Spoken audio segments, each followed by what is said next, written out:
మీ business ఏదైనా మీ ఊర్లో promotion చేయాలంటే అది సుమన్ టీవీతోనే సాధ్యం. ఇప్పుడే సంప్రదించండి.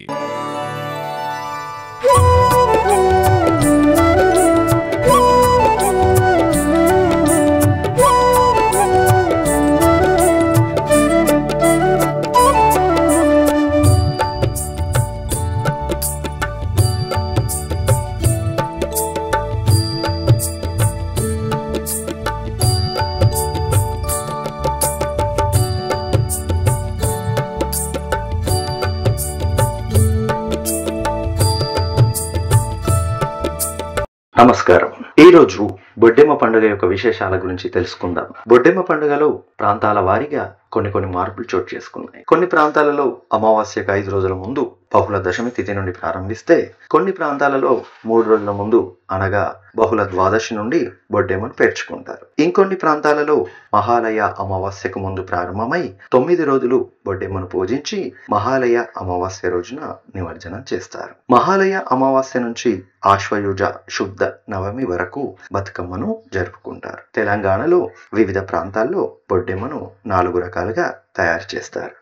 ముందుగా బొడ్డెమ్మ అనగా చిన్నదని అర్థం. మరి బొడ్డెమ్మకు బొట్టె, బొడిప, పొట్టి అనే పర్యాయ పదాలు కూడా ఉన్నాయి. బొడ్డ అనే పదానికి అత్తి చెట్టు అనే అర్థం కూడా ఉంది. దీన్నే మేడి చెట్టు, ఉదంబర చెట్టు అని పిలుస్తారు. సాధారణంగా వివాహం కుదరాలని, సంతానం కలగాలని పెళ్లి కాని ఆడపిల్లలు చేస్తారు కాబట్టి దీనిని బొడ్డ, అమ్మ అంటే గౌరమ్మ అని అర్థం. బొడ్డెమ్మలో రకాలను చూసినట్లయితే బొడ్డెమ్మలో ప్రాంతాల వారీగా రకరకాలుగా తయారు చేస్తూ ఉంటారు. వాటికి రకరకాల పేర్లతో పిలుస్తూ ఉంటారు. అవి పీట బొడ్డెమ్మ అని, గుంట బొడ్డెమ్మ అని, పందిరి బొడ్డెమ్మ అని, బాయి బొడ్డెమ్మ అని రకరకాలుగా పిలుస్తూ ఉంటారు. ముందుగా పీట బొడ్డెమ్మ గురించి తెలుసుకోవాలంటే, చెక్క పీటపై పుట్టమన్నును 5 దొంతరలుగా వేస్తూ పైన కలశాన్ని పెట్టడం పీట బొడ్డెమ్మ ప్రత్యేకత.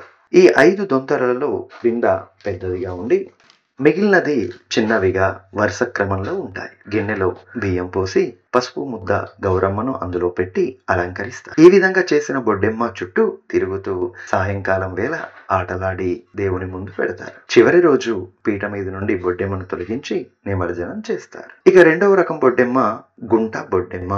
గుంటల రూపంలో ఉండే బొడ్డెమ్మను గుంట బొడ్డెమ్మ అంటారు. మనిషి అడుగుపడని చోట ఒక గుంటను త్రవ్వి దాన్ని చుట్టూరా 5 చిన్న గుంతలను తవ్వుతారు. వీటిని పూలతో అలంకరిస్తారు. ఆ పూలను తీసి ఒక పాత్ర పెట్టి నీటిలో వేస్తారు. దీనినే అంపుట అంటారు. ఇక మూడవ రకం బొడ్డెమ్మను పందిరి బొడ్డెమ్మ అంటారు. మరి పుట్టపండుతో బొడ్డెమ్మను చేసి ఇంటి ముందు చిన్న పందిరి వేసి దాన్ని సీతాఫలమాకులతో కప్పుతారు. ఆ పందిరి క్రింద అలికి ముగ్గులు వేస్తారు. కొన్ని పూలు చల్లి పసుపు గౌరమ్మను బొడ్డెమ్మను పక్కన అమర్చుతారు. దీన్నే పందిరి బొడ్డెమ్మ అంటారు. 9 రోజులు పూజించి నిమజ్జనం చేస్తారు. ఇక 4వ రకం బొడ్డెమ్మ బాయి బొడ్డెమ్మ.